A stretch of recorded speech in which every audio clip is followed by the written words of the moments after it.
Ooh, and I'm recording. Look at that. And it's uploading progressively. No driving gloves again. John and Derek. Will's having a Monday here on Wednesday, and I kind of had the same thing, but I kind of have to be here to record. Will got held up. He might join us later in the episode. Don't know. But right now you've got me and Derek coming at you live. That's right. Whatever radio jargon and stuff we want to do. I just can't. Pseudo live. Yeah, I just can't. Recorded in front of a live studio audience. Insert applause noise here. Yes. You been doing anything exciting, Derek, or has it been? I don't know. I've been busy as I don't know.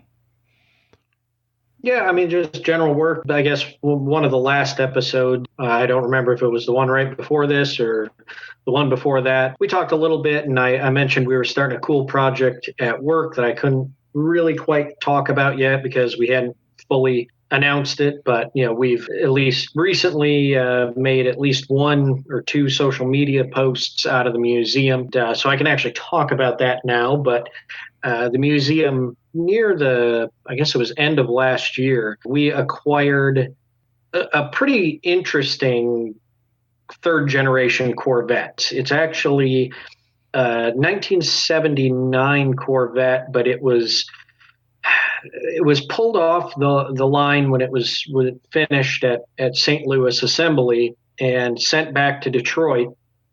And it was a development car for engineering. It got a bunch of modifications done to the chassis to kind of test the 1980, 81, 82 engineering changes that were being made. Actually wound up with, we're not 100% sure, but a very early, possibly one of the first test 1980 bodies placed on it. We're still doing a lot of research on the car. It was also then sent down to Bowling Green when they were setting up the assembly line, the factory here, and it was used as one of the test cars to run through the line before they actually started production to make sure everything was running right. It actually wound up being the cover car of Corvette News in June of 1981, actually coming down the assembly line. The car's in actually mostly original surfaces, original paint, original chassis finishes, all that. So we're actually, rather than doing any type of restoration work, we've talked a lot about the difference between conservation, restoration on the show. This is really a full conservation treatment. We're going to preserve the car as is, it's disassembled, and we're going to put it back together and basically get it back to what it looked like on that cover of Corvette News, coming off the assembly line. So it's a pretty cool project. It's going to be a good one for the museum, saving a great piece of Corvette history, and it's going to be a great piece to tell the story of engineering Corvette. It sounds kind of exciting there. Can't wait to get a few updates and see what's happening. You kind of talked about that period, and ironically, I was visiting with a client today, and he's got dealing with a Corvette collection of his own, and he's like giving me some of the extra stuff, and had a bunch of magazines, and unfortunately magazines just aren't worth anything today. But he goes, you got to have this one, and he gave me, and it was Vet Views from probably 1980, 81. They were highlighting Bloomington Gold 1980 in it, so it had to be either later in the year or early in 81. I guess that's as close as I can come to relating to that 1980s Corvette story, except I think there's a really cheap one on Facebook Marketplace right now, 80 Corvette. I kind of like that glass window type C3 type car.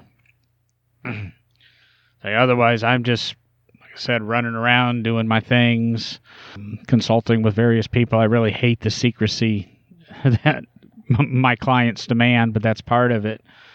And part of what I do with Visions and Vehicles and talking to people and dealing with, I want to buy this car, they somehow somewhere there's this myth that museum cars are these absolute perfect specimens, and a car coming out of a museum is very well cared for, very nice. This thing that if you're going to buy any car at auction, you want something out of a museum. My advice, I always say, run. I discount the value a certain percentage in most cases. It really depends on the museum that owns, we'll call it the artifact, the car, the truck, the mechanical device. Over the years, a lot of them were owned by collectors, and museums are expensive to operate. And money has to go somewhere, and sometimes the money's not to operate the vehicles. And I think, as most of our listeners know, cars are living, breathing objects. And the best thing you can do for a car is to run it, drive it, operate it. The best thing you can do for a painting is to hang it in a climate-controlled room, not touch it, not let it see UV light. You know, every piece of art has its way it needs to be treated, and cars need to be driven. Everything in a museum needs to be driven and operated, or it needs to be disclosed that it kind of isn't. I mean, there's pickling procedures to preserve stuff, but it doesn't matter. Things on static display, it's the worst thing you can do for them. Fortunately, over the last few years, or maybe even decade, there's been a movement to being more used items in museums. I think, I'd almost push that Simeone may have been a little bit on the forefront of making sure their stuff's used. I think Bill Harrah did it with his private collection that was on public display, and what remains of it is on public display now.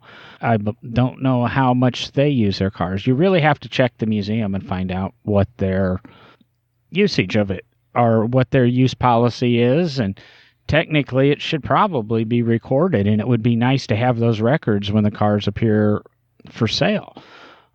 Derek, do you have any feelings on how, I don't know, I just all of a sudden went onto that thing. Do you have any feelings, etc. on, I know the Corvette Museum uses a few of their artifacts, keeps things in use, as many museums, and we'll probably touch on some, but. How long do I have? Oh, you can go. I've got a couple things to do here. Coming from the approach of museum curator, automotive museum curator with background in conservation of mechanical objects, let's call it, vehicles, engines, clocks, all those kind of things, anything that is mechanical and operates. I can agree with you on some of those things. I can disagree with you on some of those things. It is true that most automotive museums, most museums in the country right now, most of the people I talk to in those museums lean towards operating some of the collection in some way. You know, the Corvette Museum, we're a living museum. I don't know that I like that term, living museum. Dead museums are shuttered and the collections have been sold off. So, any museum that's still open is a living museum. Yeah, we keep our majority of our collection operable, and we actually do things with it occasionally, with those cars occasionally, whether we take them over to the motorsports park and do a video about them to put out on social media, online, or just for our archives or something that we're doing. We also take cars out to car shows, some of the Concours d'Elegances. Actually, in about a week and a half, I'll be up at the Cincinnati Concours at Alt Park with our 1953 Corvette, the car that basically started the museum. We'll drive that on and off the show field. I'm a strong believer in when an artifact goes out to a setting like that. Number one, it's safer for the vehicle to run and drive. It's extremely dangerous to try to trust someone at the Concours who's towing the cars with a golf cart to know what they're doing with braking and accelerating and things like that. So I've never been a fan of towing a car onto a field. Anytime we operate a car, It's also done, with a term we like to use, which is responsible utilization. In other words, we do due diligence in checking that car out before we take it out for a run, making sure nothing's going to go wrong, nothing's going to get damaged, anything like that. But when we do bring the cars back, when we know they're not going to need to operate for a lengthy period of time, we will do a shutdown process on them, or what John referred to as a pickling process, which is actually draining fluids out of it. When we bring the cars in, and again, it depends on which vehicle it is. Each one kind of gets its own thought process, but engine oil drained, gas drained. I mean, if I was to walk you through the process, we would run the car out of gas. As it was running out of gas, we fog the engine with fogging oil. So the cylinders get lubricated with fogging oil. Of course, the back of your intake valves, your exhaust valves all get fogged with oil. Once we have that done, we make sure everything is purged of gas, the lines, the tank, everything's dried out. Then we would drain the engine oil, the water, the coolant out of the car, so that there's nothing chemically reacting there. We dry out the cooling system. We're not going to leave water in there to corrode things. We leave things like the brakes. We leave the fluid in there. It's a hydraulic system. We leave that in so the seals stay moisturized and coated in the hydraulic fluid. And we also have brakes for when we're moving the car around. Typically, if it's a automatic transmission, you leave it in. Manual transmissions, most of the time we will drain that out because, of course, in neutral, the gears aren't really engaging each other, doing anything. Differentials we'll leave with synthetic gear oil in them.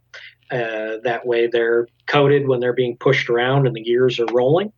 And, that's kind of a pickling process we go through to minimize chemical reactions that can occur over time internally and damage the engine. We kind of do a blended method of shutdowns and operating the vehicles. And I can say that, the other museums I've worked at, Henry Ford Museum and the Crawford, those were the policies that, number one, at Henry Ford had already been put in place before I was there.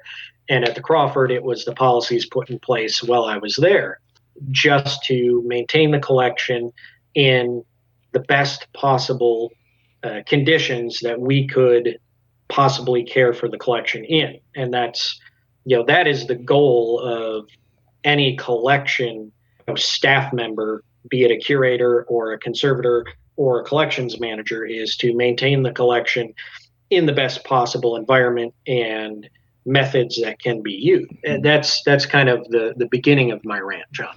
I was going to say, so you don't believe in the technique of utilizing the vehicle, pulling it in, putting I lost you again, John. Are you there? Am I there? Oh. How about I unmute my microphone there like a moron? That would be fantastic. Yeah, I don't know. All these technical difficulties. Push the button, you moron. But I was going to say, so you're not a fan of the museums out there that say, utilize the artifact really quickly, put it back, bring it in, and then just put it back on display. They don't bother draining the fluids, fuel, any of that stuff. And then maybe a year later decide to use it again and just push it down, make sure it's full of gas, fire it up, and go out there and run it. That isn't that the way it's done? No. The dollars are dollars, and we can't waste all this time with these procedures you're talking about. We've got to do 16 other things. No, if you're going to do it responsibly, you're going to do it responsibly.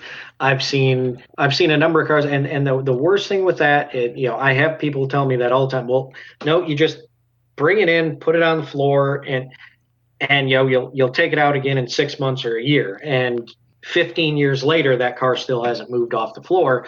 What do you think has happened internally in that car with water and coolant and old oil sitting in it? And fuel that's now gelled up. You're going to put more money and time and effort into bringing life back to that car after letting it sit that long than you are going to put in it doing it the proper way. And I think that's the whole conversation here. Is there's some museums that do it your way, there's some museums that did the example that I just explained, and you've explained why that should be a big no-no. That's where you've really got to look at potentially the museum, that if you're trying to buy or acquire a car. That's how I'm kind of looking at this. But just the overall care. You need to instill in the museums and it's one of the questions I ask, granted when I worked with museums and even worked restoration, how are these cars stored? How are these cars kept? And, the bigger the museum, granted, not all the cars can necessarily run, but I think, as Derek said, the responsible curators really care for the artifact and know how to and take the time, and they just don't kind of treat them like everyday Ford and Chevys. And, we put them in the garage and we get them out. And it even drives me crazy when collectors do that. I only drive my car every Sunday to the Corvette luncheon. Sorry, I don't mean to single out Corvettes, sure. But yeah. I only drive my car. Did you say like Porsche or BMW? I only drive my Porsche every Saturday morning to breakfast. There you go. And I can leave 15 minutes later because I can get there 15 minutes faster, because as soon as I start that thing up and I hit the bottom of the driveway, I shift it, like shifting at red line, and I guess it's a car, you got to treat the car a little bit right. They're living, breathing. You got to get the fluids up. Think about the way when you get up in the morning, most people aren't themselves until they have their coffee. I don't drink coffee. Unfortunately, I'm a morning person. Drives Zara crazy. She's somebody that she probably gets up and about an hour and a half later is beginning to welcome the day. Me, I can pop up and most days be moving in 5 or 6 minutes, and not ready and dressed, but telling conversations and being my smart Alex self. Your cars are the same way. You've got to be gentle with them and such. And I think the story Derek's telling, and the way the Corvette Museum and the Henry Ford and his time at the Crawford, those are 3 places he's had full experience with their operation. And I know there's other museums out there. I'm very aware of the Simeone and the Lane and the Revs Institute or the Collier Collection down in Florida, how well they take care of their cars and they operate them. The Peterson does have a few operational cars that they can take out, but everything else is properly stored. If you're ever going to buy a museum car, you got to find out what the history is on how the museum used it. The more and more museums are moving to that model of making sure the cars are run. And to be honest, how often do you get to see, a front-wheel drive Corvette being operated? Do you get to see the 1909 Thomas Flyer operated, which was it still is part, I believe, of the former, I'm drawing a blank on his name. It's part of the Imperial Collection. Yeah, the Hera Collection. No. See, you said Imperial Palace earlier, and it's not Imperial Palace. It's the National Automotive Museum in Reno. But isn't that housed in the Imperial Palace? No, it has its own building. Oh, yeah. Well, see, I guess I can't say it, Derek. I'm on tape. I made a mistake. There's history. It's the first time I've ever been recorded making a mistake. Actually, it's the first time I've ever made a mistake, let alone being recorded. So there you go. Yeah. We've got this new thinking, and unfortunately, you have people like me out there going, well, it was a museum car, I'm going to discount the value, or I'm going to, it's a museum car, it's the worst thing. Cars are better in my private collection, so that, as Derek and I said in the pre-show, or Derek actually said in the pre-show, so I can hoard them, and I can use them, and I can look at them whenever I want, and you only get to see them when I feel like you're privileged enough for me to take them out of the house. Exactly. I was looking for a Derek response there. I'm busy because we're getting into the depth of this where I'm going to get really worked up, so I'd roll up my sleeves. Oh, okay. So I was busy rolling up the sleeves, Well, shall I step back and let you... Hang on, let me take my driving gloves off. You got a little bit of that black that they leave on your. A little bit, yeah, a little bit of the leather residue. Yeah. Yes, as John said, we talked about this a little bit in the pre-show, and that's kind of what twisted this episode into what it is. The reason for that is we were just bantering about ideas for what we could talk about. A little bit of this museum private collection thing came up, and John and I both watch, the collector car news world, things like that. Of course, a lot of the different, Hemmings is out there putting stuff out. Haggerty's out there putting stuff out. All the others that are out there, Sports Car Marketplace. I don't remember who it all together is out there. But one of the things that caught my eyes recently was a Haggerty video. And I don't remember exactly when they released it, but it pops up every now and then and gets my blood boiling and gets me worked up because if I remember right, they call them their Why I Drive videos, and it is one of the Why I Drive videos that is on one of the old National race cars. Of course, National built a very high-end automobile, built some very significant race cars in the early 1900s. I mean, won the Indy 500 and a number of other races all across the country. And a gentleman that owns one of those National race cars and, hangs out with a couple other early race car owners, antique race car owners, did one of these Haggerty Why I Drive videos. And the tagline on this is a race car that sits in a museum is a travesty. There's a couple times in this video that they talk about, the owner just kind of tears apart a car that sits in a race car that sits in a museum is, it's not living, it's not breathing, it's not, it's just not good for it, and it's a travesty and all these things.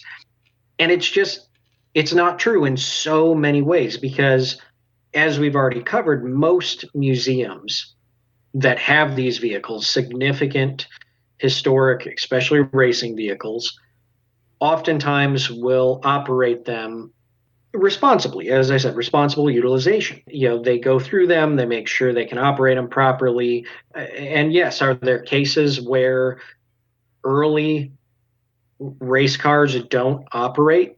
Yes, and the reason for that is because there is some issue with them that could cause catastrophic failure if the car is operated again. And if that catastrophic failure occurs, it reduces the historic significance of the vehicles, the appearance of that vehicle and the historic significance of it. Because if you're going to study an artifact, study an early race car, and let's say, it was running and the rod broke and it threw out the side of the block and it cracked the block in half and busted the engine into multiple pieces. Well, now you're looking at a car that no longer appears as it did when it won that race or when it made that significant event that occurred to make it such an important car in history. Now, everybody's going to say, well, you can repair it. You can repair it.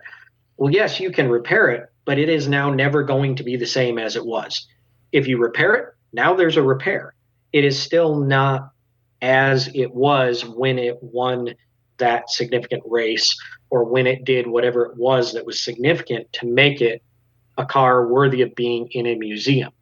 And that's one of the approaches we have to take.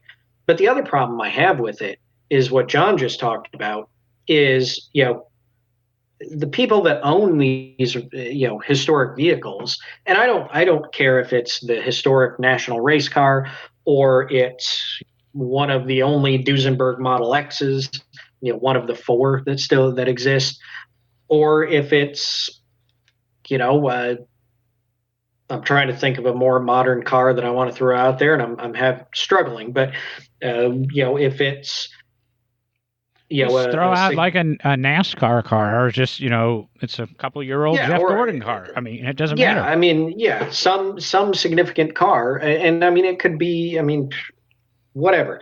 But the other problem is a car that sits in a museum is not a travesty in any way. A car that sits in a private collection tends to be a travesty because in the museum, museums are a public trust. In other words, those artifacts are held in the trust of the public, and the public can come in and see those artifacts and learn from them. In a private collection in a guy's pole barn or in his garage, locked down, well, guess what? You have to know that person. He has to feel like you're, as John said, privileged enough to come see that car. And very rarely do they take it out to an event where the general public tends to go to see that car. When they do, they're often not there wanting to tell people the story of their car. They're there to show off that they own the car and usually win some award so they can feel good about themselves. Whereas when a museum takes a car out to run it and operate it and say, have it at a Concours d'Elegance, our museum staff members stand by the car and explain to people what they're looking at and why it's there and why it's significant. The Corvette Museum, the Henry Ford Museum, most museums that I've worked with oftentimes check the do not judge box on our cars because that's not what we're there for. We're not there to win the prize. We're there to educate people and show them something unique and significant. And the private collectors aren't there to do that oftentimes. So, yeah, there are some that are. But I have to disagree with statements like that because I honestly feel that it is the exact opposite, that a car that's locked away in a private collection is lost to history. It's just locked away where one person and their friends can see it. And in a museum, especially one that's open most of the year, the general public can walk in. Other than the Smithsonian, yes, you usually have to pay an admission price, but you can go see that car. If you say, I want to see that car and it's going to cost me $12, you can go see it. But if you say, man, I want to see that, I want to see that national race car, well, you have to figure out who the owner is, how to get a hold of them, make friends with them, be friends with them for 5 years before they think that you should be able to see the car. So, it's really my question here is, what is the true travesty? In my opinion, it's the private collection. And I guess I've got my gloves off here also. And since if I believe in the go big or go home, you want a little bit, Derek kind of threw some abstract ones out there. But take our favorite retired late night talk show host. When he takes his cars out and shows them, he does it right, and history can be explained, and it's not his ego. Unless he's got it out or he decided to drive it to work that day, you never get to see his tank cars or his Duesenberg chassis or his Duesenbergs or his McLarens or whatever else is in his collection, even to the point that photography is prohibited. I had a friend recently tour said person's collection, and he posted three or four photos. And I said, how the heck did you get photo permission? They were all of the make that this guy was a fan of, and they were all posted to that make's page. But he said, they gave me permission to take those 4 photographs. And while this personality is great and loves cars, and everybody knows he does, and, he does a lot of education behind the cars, and he utilizes his collection and auctions to see his collection and that to benefit a lot of charities and that, it's still a very small handful of people that can afford to win those auctions or know the right people to go tour the collection. If he was to have a museum that was open to the public, it would probably be as well attended. Which is better, to have the Petersen where a lot of the cars are static, or be this collector who has TV shows and allows you to see the cars that he feels you should see that day? Which is better, which is worse? And if you go further than that with the Petersen, and now other museums are echoing it, even my former employer has taken a note from that book, and they offer kind of behind-the-scenes tours, or in the Petersen's case, the vault tour, and take you down and see the cars that are on display. It costs a little bit more, but those are cars that you can still see, like Derek says, for a couple of dollars here or a couple of dollars there. You have the opportunity to see them. If you had $25 and you showed up at said hangar, and believe it or not, the hangars in that complex that this comedian that I'm talking about has, a lot of those hangars are owned by other celebrities with their car collections that you don't even know about.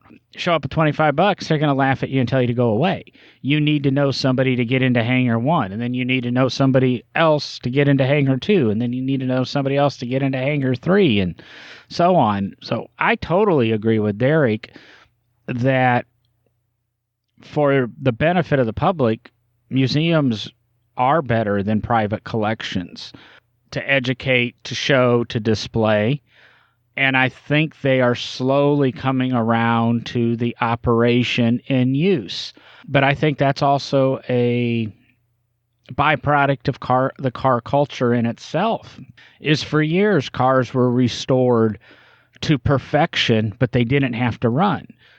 Cars that could win some of the major concours didn't have to run. Now Pebble Beach has their tour. The reason they have their tour is some of the cars at Pebble years ago would barely run. But now the tour's there, so you have to do this drive the day before the concours to prove the car operates. And if there's a tie, the car that did the drive wins.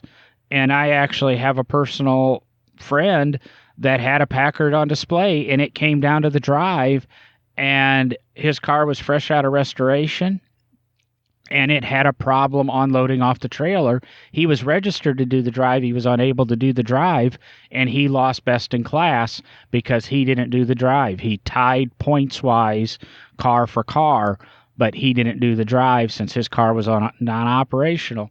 He got second instead of first. The persona or this thought process, I guess, of driving your car as a collector is becoming more and more prominent, and the museums are realizing, and I think it's what I said earlier, cars are art, and art is meant to be used for what it was designed. A painting is designed to be hung on a wall and displayed. Fine china and crystal is designed to be used at dinners and for place settings and not just exclusively displayed. I'm saying that, and the largest collection of water-filtered crystal in the world is in the Birmingham Museum of Art, a couple miles from me, never used. But maybe they'll have a dinner party one day. But it's beautiful. And cars, they're art, but they're designed to be used. You've got to use them. You might carefully use them, but you need to use them because that's how they were meant to be. They make smells, they make noises, and that's part of the art. And Derek probably knows the story because I think it was a Firebird in the 60s or something that they wanted the exhaust note of. And they actually the GM designers or engineers flew to Italy and bought a Ferrari V12 and put it in this Firebird. And that's the exhaust note they wanted to tune to. So unless you run the car, you don't get that engineering. They spend a lot of money in today's market to have exhaust cutouts so the cars sound better or the cars are quieter. That's something that, as I think we get to more and more electric cars and hybrid cars and dual drive cars and fuel cells, that exhaust technology will be something that the next generation will want to experience. The only way to experience it is to have really the car run, because a recording just isn't the same. Believe me, Derek and I are much more interesting in person and much more lively than we are on a recorded podcast like you hear us every week. Yes, and I do think that yes, I agree with what John has just said. Obviously, the interesting thing, living in the museum world, but also owning my own cars that are essentially my private collection, although I don't really think of it that way. I've been asked before, like, well, you're so strict on the museum cars, but you drive your Falcon all the time, and you don't really care. You run it around, you do what you got to do, and all this. And you say when you have your 17 and 23, 17 Overland, 23 Peerless up and running, that you're going to drive them to and from work, and you're just going to use them. Well, why is it different? Why do you have such strict rules on the museum cars? Well, that's my profession. That is my job. My job is to protect those artifacts so that they last for the next 100, 200 years. I said in a talk a couple of weeks ago, my job is to make sure that those artifacts outlive me. That's my job, is to make sure that the things in the museum outlive me and outlive hopefully multiple generations after me by taking care of them and treating them responsibly. And that's why I don't fire up one of our C4 ZR1 Corvettes or one of our racing Corvettes and take it over to the motorsports park and run it at 10/10ths. I don't go out there and flog it and drive it like it's racing again, because when you get to that edge of what the car is possible of doing or capable of doing, that's when things can go wrong. You lose traction, you spin out, you wind up in the gravel or sand trap and tear up the bottom of the car. You wind up throwing a rod, like I said earlier. You wind up blowing a transmission out. That's not caring for the artifact. It's irresponsibly using the artifact for personal excitement and personal fun, which is not part of a job. It'd be like going to your job and you have a budget that you're supposed to use to make your department run properly, and you go out and waste it on blow it on steak dinner and alcohol for all your employees. Well, you're going to get in trouble for that because it's not responsible. That is where I have to personally, as a car person, as someone who is passionate about automotive history and significant automobiles as artifacts, I have to draw the line between what I own and what I care for in my job. It's tricky. And if I'm in my old age, if I decide that I want to donate my 17 Overland or my 23 Peerless to a museum, well, guess what? I understand that car is going to be used a lot less than when I owned it, because they're now going to take care of that car as an artifact. So that's where I try to explain where I draw the line. And that's why, earlier I mentioned, if you blow up an engine in one of these significant cars, yes, it can be repaired, but it's never the same. That's part of my job. Part of my job is to make sure that the artifact that is representing the story is as close to what it was in that story. Not, and then we ran it as the museum 2 years ago and we blew the engine up, so we cast a whole new engine and put it in, and it's not really the real engine. We destroyed the real engine, and that's not part of my job. So that is an area where I think any of us that have worked in, John, worked in kind of that conservation preservation world, that we have to draw that line. Well, I think you got a little bit too complex with your explanation there, and I'll go to, 2019, and I think I sold the car in 2010, 2012. But I had a Caterham 7, which is effectively a Lotus 7, Lotus twin cam motor. It was a 1978 Series 3 Caterham 7. So it's as close to a Lotus twin cam as you can have, or twin cam 7, without actually having the damn real car. Has all the problems, all the headaches, all the uncomfortableness. It was the same cockpit size, etc. And I drive the heck out of that car. I never polished the aluminum. It had fingerprints all over it. It was polished aluminum, and then I had blue body work and green body work depending on the fiberglass. And, the tonneau cover was a little bit ripped, and there was bugs on the windshield, and there was brake dust on it, but that was my car. And they go, how can you do that? And you've got the cars in the museum are, you can eat off of them. And the difference is that's my car, and you're getting to see it in a real world, real life situation. That's the way a lot of Lotus 7s were. They were raced and rode hard, put away wet, as the saying goes. That's the way they were when they were in private ownership. But being owned by a museum, there is a different level of responsibility, and that's they're there to tell a story about that point in history and that car in history. So if we've done a preservation to say, when I was at Barber in our Lotus 27 that was raced for one season, put up and never touched again, we did the preservation, didn't make it look brand new or anything, but it was to tell the story of how that car finished that race or that season, and that's how a race car looked in that day. And it's as authentic as you can get. And there's a level of care even in use of that car to make sure it maintains that patina. Or a freshly restored car that's designed, the Lotus 7 the museum had or has, it's been a while since I've been there now, so I assume they still have it. That car had won a national championship, and we restored the car to probably a little bit better than the way it was at the beginning of that race. And then we use it, but we try to maintain that point in time because that's the story. So there's always the care is to keep the story and keep the history of everything alive and proper. And if you were to use that car if you were to use the Museum 7 the way I used my 7, that story would change every time you use the car. That story would change every time you put gas in the car. And that's not what we're there to do. We're there to tell you a story on that car of a particular point in time, or another car or motorcycle on that era of time, and not necessarily the way it's used today.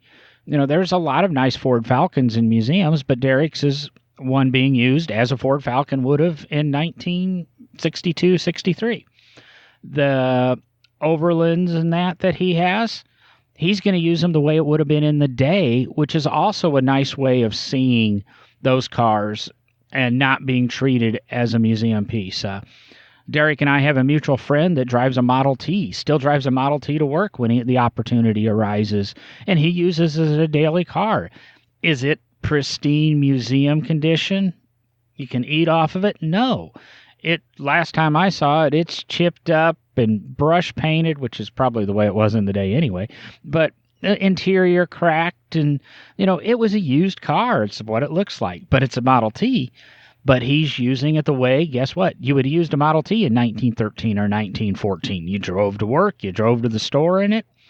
He's a very patient fellow, and I can say whatever I want about him because I don't believe he even has the internet. So he's not really a podcast listener. Yep.